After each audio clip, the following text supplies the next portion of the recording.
is kind of crazy to say, but before this last Halloween session, I had never run a prefabricated game. I had always done homebrew with my own worlds, my own gods, my own wars, my own everything. So Crypts of Azarumme was my very first foray into the world of no prep or less prep DMing. And this video is going to be all about the pros, cons, prep time comparison, and recommendations moving forward. But if you're new here, my name is Jennifer from Watkins Through Life, and I am doing an adventure challenge this year where every book I read and every move I make is adventurous.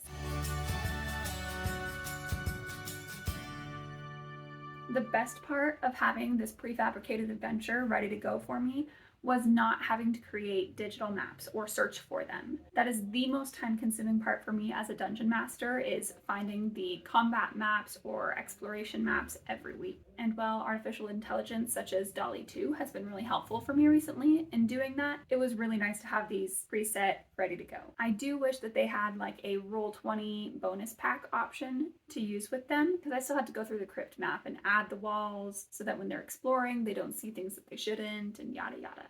I also really enjoyed that this adventure was a good balance of combat, RP, exploration. A lot of the prefabricated adventures that I've played in the past have been really combat heavy, really just XP farming your character. And my personal playstyle and the playstyle of the people I play with is RP heavy. So it was really nice to have actual characters built into this adventure that they could talk with, relate to, interact with, and the structure of the adventure was really well laid out. There was a minor combat followed by lots of exploration, and within that exploration there was investigation opportunities, there was role-playing opportunities, there was minor combat opportunities before the final combat. The worst part, however, was probably one of the characters. I did appreciate that they had solid characters built in, but they weren't necessarily thought all the way through. The main character of Tybalt, the one who was running the church at the very beginning, the players thought it was kind of ridiculous that he hadn't sent a light down the well, he hadn't investigated, he didn't even know if there was water at the bottom of the well. They just kind of panicked and pressed 911 and then let their father priest guy just be down there. I ended up improvising him having at least thrown a torch down to see that it wasn't an actual well, so that there was that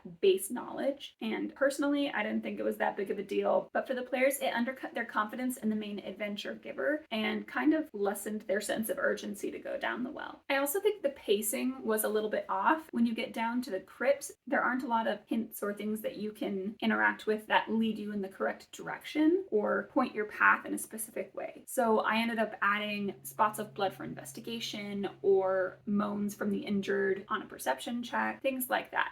Because we all know that our players are going to ask to do those types of checks, so I think it's only natural that answers to those checks should be built in. The absolute worst part of this, though, is for Dungeon Master ears only. If you are planning on playing this game, please skip forward to the next timestamp. Dungeon Masters, this is for your ears only in running the game, so that hopefully you can fix it for your team. The final encounter was oddly balanced for third level characters. The ability that I nixed right off the bat was the ghoul's ability to paralyze the player after their claw attack. Because are you kidding me? A fall down a 30-foot hole paralyzed would 100% kill most third level characters, especially if they're something squishy like a wizard. Even more especially if they'd taken damage during other parts of the game, which if you've read the adventure, you know that they probably would have. It was way too easy as a DM to kill the characters throughout the session. Even after the first combat, I had Tybalt give each of the players their own potion of healing because some of them were already halfway down on their HP. I also had city guards burst in to the final encounter at the last moment to take everyone back up. Now let me be clear. I don't mind killing characters. I could have easily had a TPK, but I want to do it because I roll well or because the players make a stupid choice, not because it's inevitable that they will die during the session. You know what I mean? All right, let's talk about prep time. Having the clues and the dungeons all laid out for me was nice, but honestly, it probably took just as long to read through every detail as it would have for me to plan myself. In fact, it probably took longer. When I plan a session, I usually have a paragraph for each encounter and then bullet points for every ability check they might make or information they need to learn. It's a lot more compact and easy to skim through in the middle of a session. Additionally, I wouldn't really count this as a print and play session because it still does require you to look up stats for monsters, players, NPCs, things like that. So it didn't really save on prep time, but it did save on creative energy. So I'm still all for it. All in all, it was a really well put together adventure with a final encounter that I never would have thought to put together on my own. Creepy things really aren't my forte.